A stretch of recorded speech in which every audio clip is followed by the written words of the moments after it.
Dear students, welcome to our channel, and today topic is gastrulation, organogenesis and formation of extraembryonic membrane. First is our gastrulation. So what is the meaning of gastrulation? That is the conversion of simple blastula into a multicellular structure that is called a gastrula. In gastrula, what is formed? Three germ layers are going to form, that is ectoderm, endoderm and mesoderm, and in future when the organogenesis occur, these three germ layers are going to form the different organs. So in this gastrulation, what will occur? The movement of organ specific regions from the blastula surface to their positions where the organ has to be formed. So the cells are going to move from the blastula to their positions where the germ layer has to be formed. That is called the gastrulation. So this gastrulation and the implantation occurs simultaneously. So this gastrulation starts at about the 8th day after the fertilization. Further divisions occurs in this, and what will occur as this epiblast is going to expand. During this expansion, what will occur?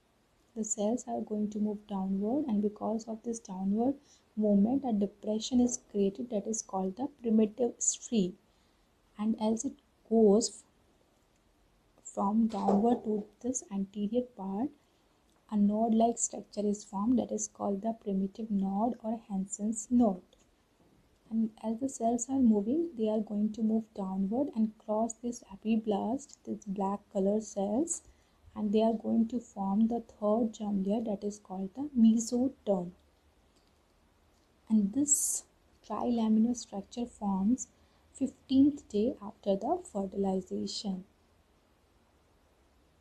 This primitive streak is important because it establishes the bilateral symmetry, because in future this primitive streak is going to form the notochord, and that notochord will lead to the formation of neural plate in this upper ectoderm. So that's why this primitive streak established the bilateral symmetry. Now this mesoderm, this central layer, is undergo divisions and it will cover the whole structure. You can see here this black color cells, these are our mesoderm, and it will expand and it will cover the whole structure, both the cavities, and these cavities come inside it.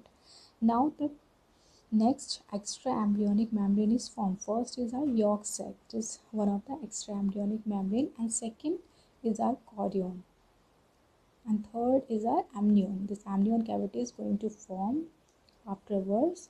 So next extraembryonic membrane is our chorion, and this chorion is formed by the trophoblast, both the layers of this trophoblast and this mesoderm. All these three are going to convert into the chorion.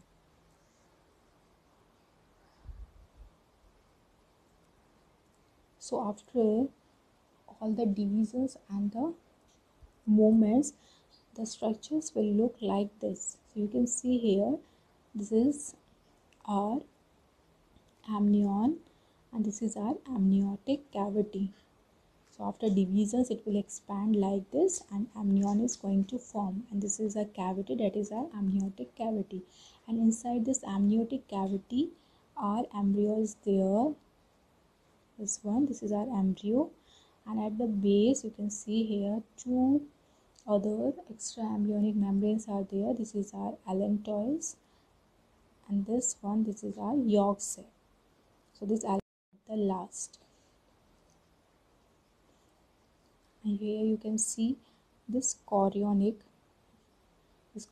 membrane forms villi like structures, and these villi is going to form the placenta along with the maternal tissue for the exchange of the nutrients and the gases between the fetus and the mother. You can see here our yolk sac at the upper end is going to form our embryonic gut, or you can see the primitive gut. It is also called the archenteron. So this is going to form the embryonic gut or the archenteron. So this is the structure of our fetal membranes and the placenta. So these extraembryonic membranes have functions.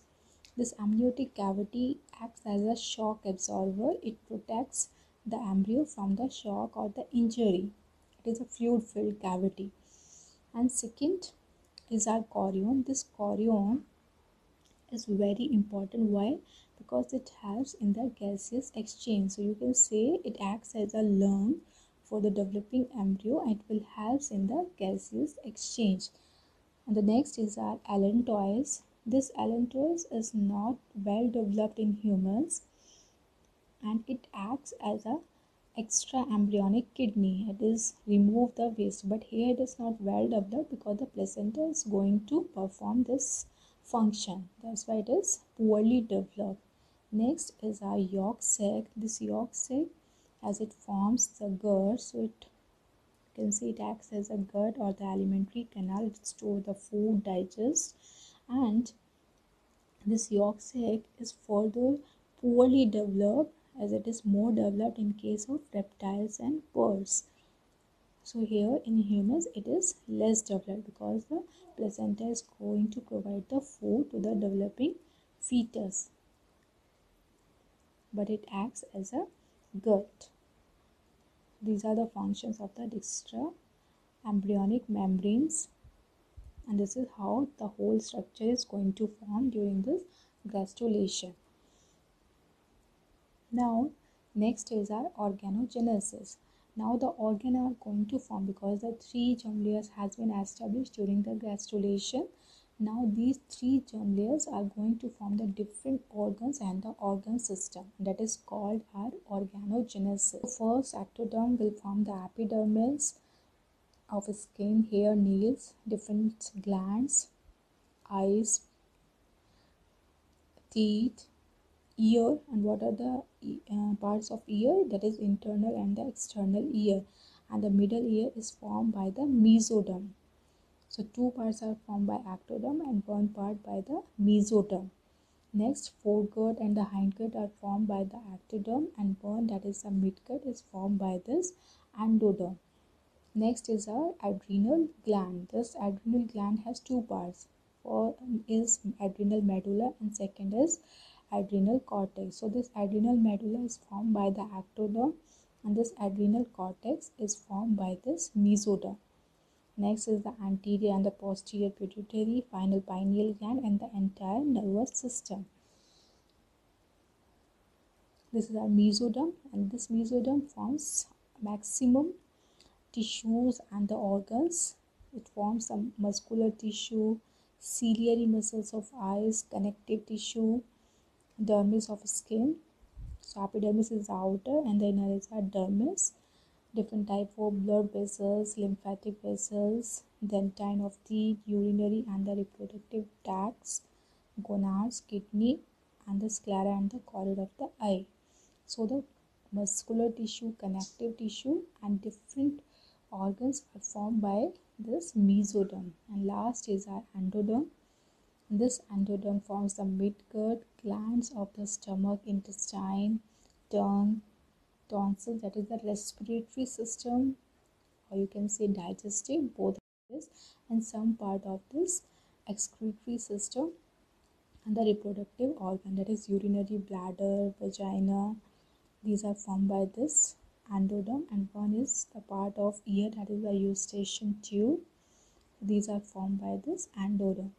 So this ectoderm, if we briefly say, it forms the epidermis and the nervous system and some glands, and this mesoderm form the maximum type of tissue, all the muscles, connective tissues, different parts, circulatory systems, excretory system. All these are formed by this mesoderm, and this endoderm forms mainly the respiratory system and the digestive part, along with some other parts of the different systems. So this is the organogenesis. Thank you for watching. I hope this will be helpful for you. So please like and subscribe our channel. See you in next lecture. And in that lecture we will learn about the last stage of this human reproduction, that is our parturition. So we will discuss about the parturition and also the placenta formation.